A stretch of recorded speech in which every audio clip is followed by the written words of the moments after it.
about me. Okay, well, that's a loaded question. I know, just a little bit though.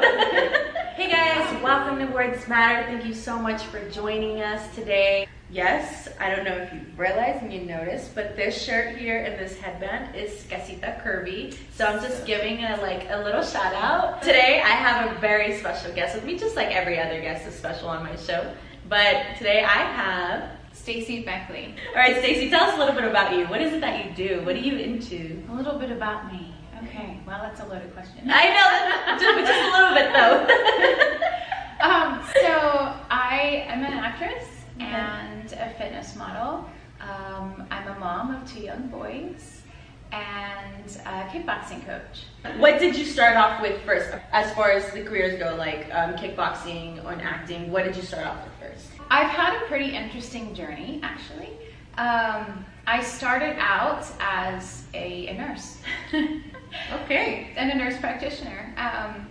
When I was a child, I always wanted to get into modeling and get into acting. I would make my sisters take pictures. Like we'd have like little fashion photo shoots. Yeah. And I would make them take pictures. Yeah. And I would set up the camera in my room, and I don't even remember now like what I would talk about, but I'd pretend I was on a show or something. Wow. And it was really fun. Yeah. And then when I got to be in my 20s, my dad, who owns his own business, was kind of like, well, what are you really going to do with your life? Like, I'm from the East Coast, so he was like, are you going to move to New York and just, try to become an actress? And I was like, oh, okay. And so I kind of buried it, and I thought, well, I love helping people, so I'll go to school to be a doctor. And then I realized I had a lot of friends who were in med school, and I was like, oh, I don't know. My mind. Yeah, I was like, I don't want to work that much. Yeah. I mean, in the sense of like all the time. Yeah. And I was like, oh, they have this career track called a nurse practitioner. I went on. I got my bachelor's in nursing, and then I got a master's in nursing. I graduated and I started working in trauma surgery. Wow. And I saw a lot.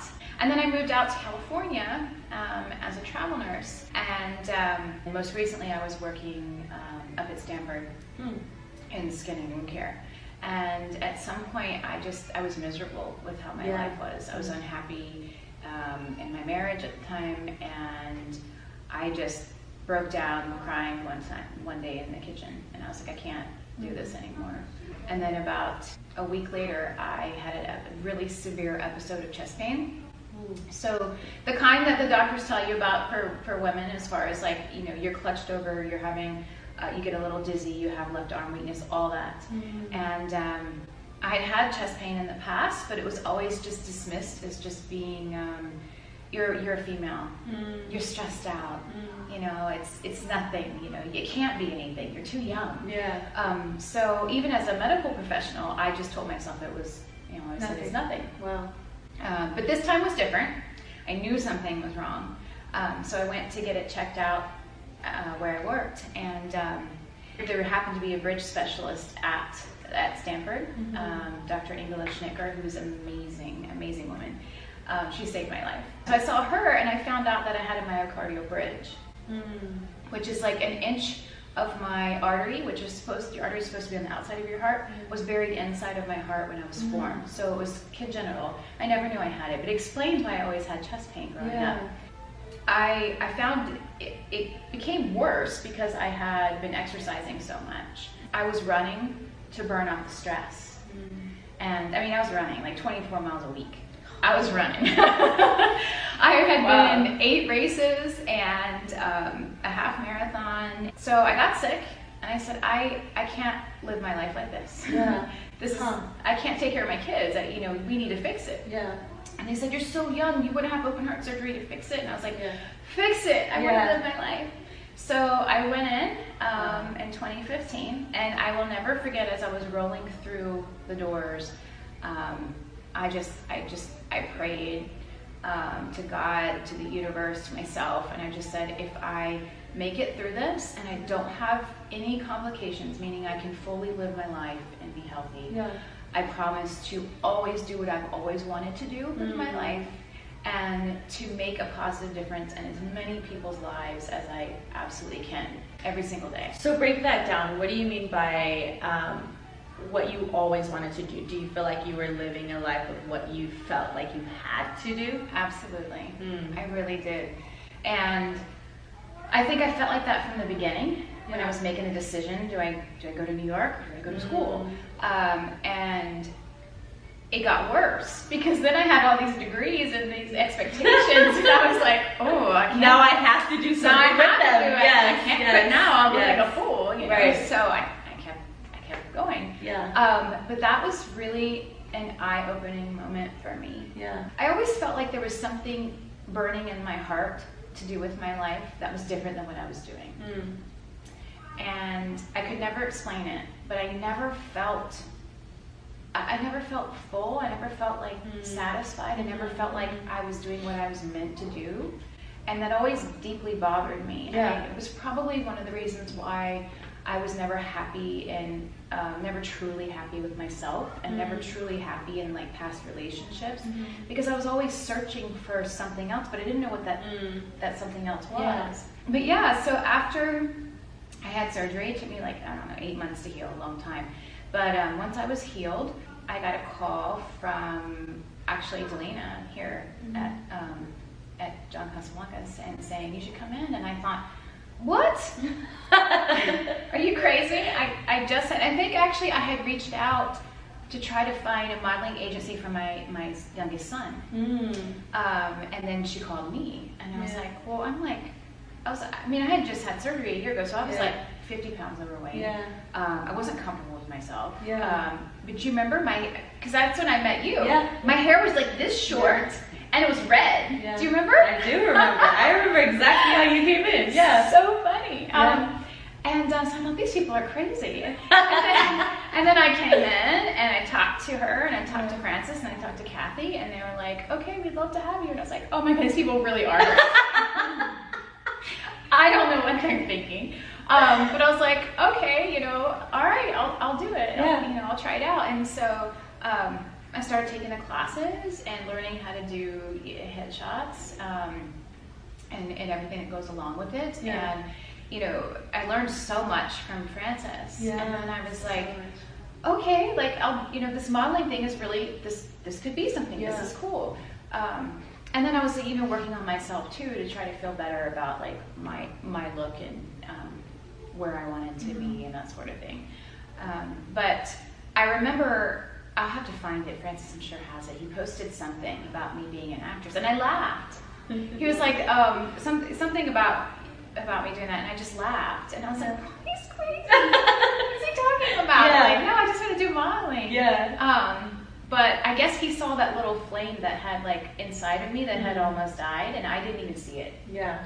And then I started thinking, and then I started doing more booking, just acting work on my own, and I was like, oh my God, I love that. And being in front of the camera, it really fueled that fire.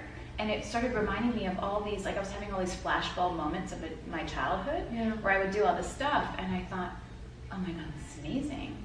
I really need to take it up a notch. From that point, I started studying. I started training at the Beverly Hills Playhouse in San Francisco. Robert Zimmerman, Peter Alice, my teachers, like what they teach is so amazing, and it's not just the acting. Of course, that's the mainstay of it, but it's really your attitude and how you're going into it as a profession, and your administration, which is essentially running it as your business. The things that you need to do, because it really is a business. Yeah, you are your business. Yeah. Yeah, and in that sense, I've followed in my dad's footsteps, being an entrepreneur. Just being that I'm now running my own business. It's mine, me, my brand as an actor. And I did, while I was recovering from surgery, my cousin reached out to me, and I ended up joining Rodan & Fields as a consultant. And so that was really what taught me a lot of the skills I needed as far as like running my own business and networking, supporting people, being positive. And it really gave me a lot of great knowledge and tools to have in my belt to take that and put that into furthering my profession, my acting acting career, and I'm still doing it. Yeah, because it's fun. That's great. I mean, that's great because you're in a sense managing two businesses, but they both require the same type of tools. They do. That makes sense.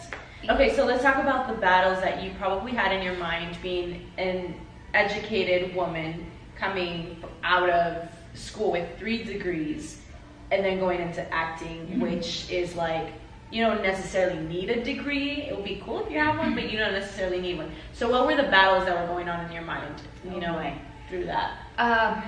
It was tough. I think the biggest thing was fully accepting myself for who I am and being okay with that. For the longest time in my life, I always worried what people thought. I had, probably like a lot of people, some traumatic stuff that happened to me when I was younger, and it just kind of made me always worry what people thought. And that's no way to live. Yeah. You can't live your life worried about what somebody thinks about you, because everyone has their own opinions. And I really have done a lot of work with Bonnie Gillespie and now with Wendy Elaine Wright. So 2 people that are in the industry and really help actors with this particular thing. I realized that going into acting, you're putting yourself on a platform. So for somebody who doesn't, who was concerned with what people thought, that's like crazy. Yeah, it's true. What are you doing, But this was my passion. This is what I've always wanted to do. Yeah. And so I was willing to take that risk and to do that. And with the work that I did with Bonnie, with Wendy, with a lot of that stuff, and just learning to love myself, it got to the point where I didn't really care anymore. It didn't really matter, the good and the bad. It's just everyone has their opinions, and that's fine, but that doesn't affect me. I'm living my life, and I'm finally doing what I've always wanted to do, and I love every single second of it. And that's amazing. And it's nice to be at a place where I finally can fully accept myself and love myself and know that I'm enough just the way that I am. As a mom who, both of my 2 boys, one was almost 12 pounds, and he was early. And the other one was almost 10 pounds. So they were big, hefty boys. Yeah. So my body has gone through changes. Yeah. And I've always been on the roller coaster of gaining a lot of weight and losing a lot of weight and just doing that. And it's exhausting. It's mentally exhausting. It's emotionally exhausting.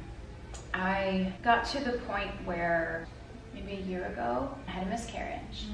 And I was really sad. It was really sad. And I got really depressed, and I turned to food, like a lot of people do, because it feels so good in the moment, right? Yeah, Eat your favorite foods.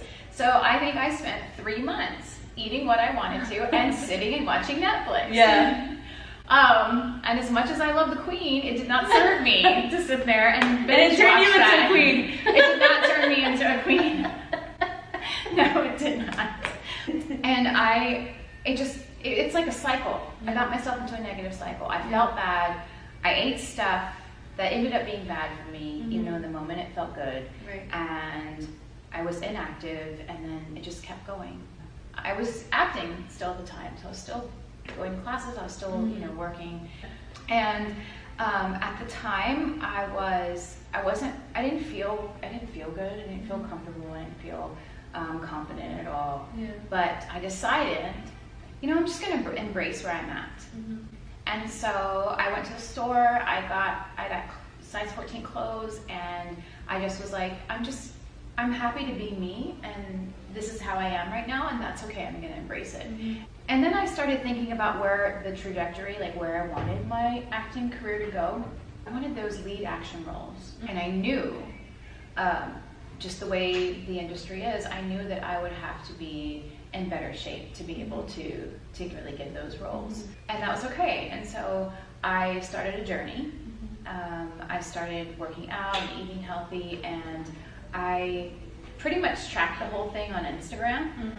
And I did that because I knew that there was a lot of people out there who were feeling the way I have and wanted to get in shape and feel better about themselves. And I wanted to prove that you could do that without taking pills, without doing shakes, without starving yourself, because there's so much of that. There is, yeah. And when you see actors and models and stuff like that, you know, you think, you don't see like what they necessarily go through to get to that point. I started out working out like 3 days a week. It was kind of like hit training. And so Shannon, her bikini bod squad classes. So high intensity. Yeah. So high intensity stuff. It was so much fun. Yeah. And that's why I liked it. Awesome. And that's why I did it for so long. And it was all women. Fun. And it was all women. Yeah. So super fun, super comfortable. As far as like healthy eating, it was mostly, I eat meat, so it's mostly meat and vegetables and a little bit of fruit. I tried to stay away from sugar. Not completely, it wasn't anything crazy. I wasn't restricting myself, because I always found any type of diet that would restrict me completely, I'd be really good up to a point, and then I just would binge. Yeah. I was like, this has got to stop. This roller coaster thing's I have to find a healthy balance. And with that program, I also met with a nutritionist as well to see like, what am I eating that I could like, for my body that I could work on. So I knew like limiting yogurt and dairy for me was big. Yeah. Carbs. Like for me, I could eat a whole container of Ben & Jerry's and not gain any weight. I can look at a plate of pasta and gain weight.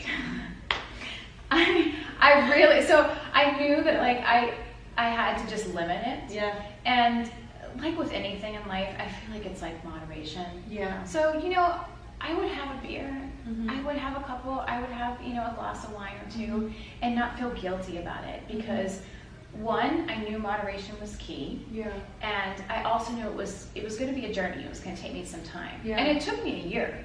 It took me an entire year of staying consistent. Bad. No, it's really not. To go from a 14 to a 4, it really wasn't. Yeah. Once I got to the point where I kind of, you know, I had done the classes and stuff, and I needed something else to get me past that plateau to the next point, I started working with a personal trainer. His name is John Kinzit, and I started working with him, and that was helping me build my muscles and really kind of, which was like the next level that you needed. I did that for a while, and then I've always loved boxing. Always have loved boxing.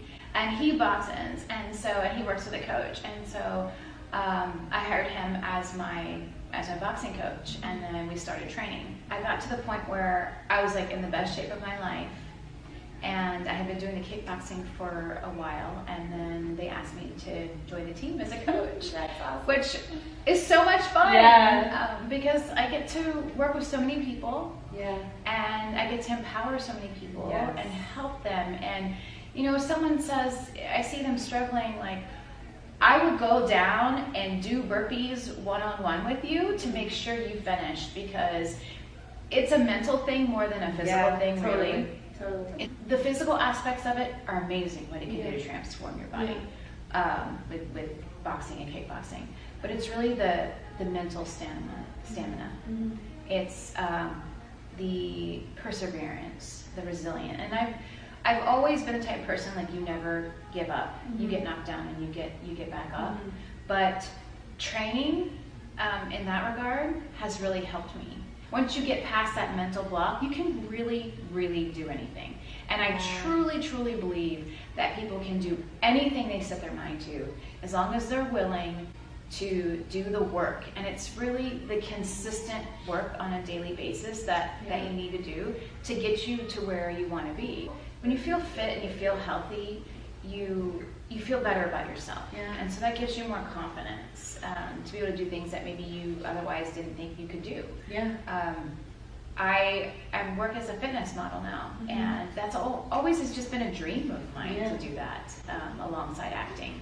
And to be in a room full of like super beautiful, hot, fit, like you know, people like standing with them is kind of blows my mind. You know? Any like last words of advice? We're gonna have the little lightning round, by the way. But any last words of advice that you would like to give that you feel like took you so long to learn, and if someone can get it right now, this would be it? Yeah, I think the biggest thing is to love yourself, to truly love yourself exactly the way you are, and don't compare yourself to other people. Don't compare your relationships to other people. Just really loving yourself and knowing that you're enough, and knowing that you really can do anything you set your mind to. You know, I've gone through a lot personally too. Yeah. You know, as I'm highly educated, and I've been in relationships that have not been healthy. Yeah. And that was a struggle for me for a long time. And it wasn't until I really learned to love myself and to know that I really did deserve more that I finally was able to break free from that. I think surrounding yourself with positive people is another thing that's completely life-changing. Yeah. Like, I can't remember who said it, but you become like the 5 people you spend the most time with. And it's really true. It's so true, whether you like it or not. Whether you like it or not. And so you really do need to surround yourself. If you want a different life, you got to surround yourself with people who are positive and supportive and encouraging. Yeah. All right, here's the lightning round. Oh, few boy. questions. Oh, you boy. just got to, top of your head, just say it. Okay. Are you ready? I'm ready. Okay. Rom-coms or comedy? Just pure comedy. Rom-com. Okay. Tea or coffee? Coffee. I have to have coffee. I think I know the answer to this one, but kickboxing or Zumba? Oh, kickboxing. LA or the Bay? Oh, that's a good one. Right now I'm doing both. Okay. I would have to say We'll give you both for this one. Yes. Okay. Both have their charm. Exactly. Disneyland or Universal Studios? I've never been to Universal Studios. As an actress, you've never been? Oh, I've never been, and my boys, sometimes I take them, you know, with me, and we were in Hollywood last week, and they were like, "Mommy, take us to Universal Studios." They'll love it. Yes, I mean, that's on the to-do You're list. on the lot, but other than that, everything is about movies. So it's just, it's amazing. Okay, Apple or Samsung? Apple. Okay. Let's hope. I mean, it might change if she gets a Samsung It commercial. might. So it might. I'm open to both. Right. Okay. And last one, music or a podcast? Music or a podcast? That's very interesting. As much as I love podcasts, I would have to say music. I could do without, you know, honestly, as an actor, I'm saying I could do without TV and movies. Yeah. Right. It seems crazy. Yeah. But I can't live without music. Music speaks to my soul. There are so many songs that have gotten me through hard times in life, gotten me through good times. Like, I cannot imagine, and I wouldn't want to ever live in a world without music. Well, thanks so much for joining us today. Thank you. I know you guys have enjoyed this video so much, this interview. Our hopes is that you gained a lot of perspective and share your story wherever you go, because stories are so important. You know, they heal people, they help people, and it actually heals you because you're releasing everything that you've been through, and you're just putting it out there to move on and move forward. So again, thank you guys for joining us so much. Like this video, share this video, comment on this video. We would love to see your conversation about this video. And